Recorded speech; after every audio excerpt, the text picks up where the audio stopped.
Hey everybody, today I want to talk about an album by the Mamas and the Papas. It happens to be their second album, simply titled The Mamas and the Papas. This is released in 1966, and this stellar stereo pressing has just been listed to my website, needlemeetsvinyl.com. This is a very, very special pressing of this album. This record, when I picked it up, it's still in the original shrink wrap. So obviously I have a sleeve over it, but within the sleeve, if you take it out, you can see the original record sleeve has the original shrink wrap, which is very, very cool. And the record itself is just in absolutely near mint condition. And it's very, very hard to find Mamas and Papas albums in this kind of condition. At least for me it is. And this one is just as clean as can be, which is so, so cool. Now, of course, having a clean record is fantastic and pretty much essential, but if it doesn't sound good, it's not worth much.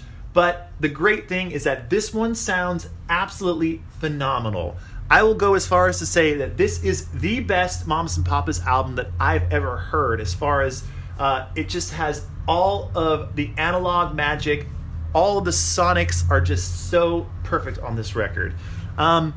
And this is an album that has a bunch of hits on it. It has a song called I Saw Her Again, which was a hit. It has a song called Words of Love, which was also another kind of a minor hit from the Mamas and Papas.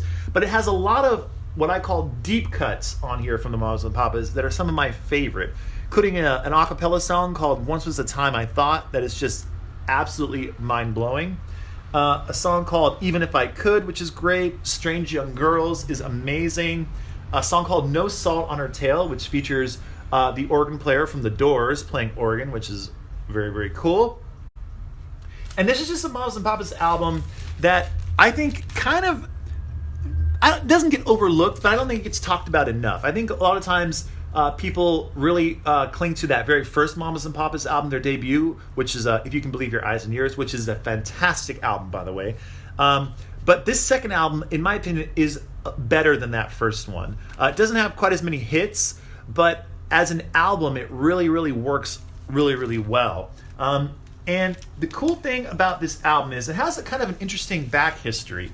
So during the start of the recording of this album, their second album, it turned out that John Phillips, who is the main songwriter, he is this guy right here.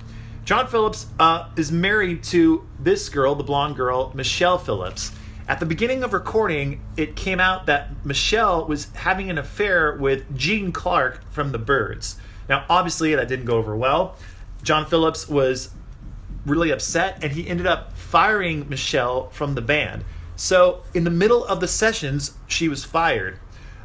And because of that, they were down one member. So their producer, Lou Adler, had a girlfriend named Jill Gibson, who was a singer. She had done some work singing on some Jan and Dean records and stuff like that. So he got his girlfriend, Jill Gibson, to fill in for Michelle vocally on a bunch of the songs on this album. So she recorded some of the songs on the record. None of the lead vocals, just always within the harmony blend.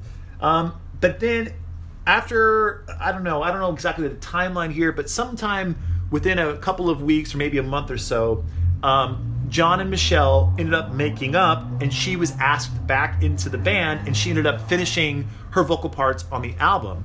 So half of the songs on this record feature Jill Gibson, and half of them feature Michelle Phillips. And if you go to my website, needlemeetsvinyl.com, I detail exactly which songs have Jill Gibson and which songs have Michelle Phillips.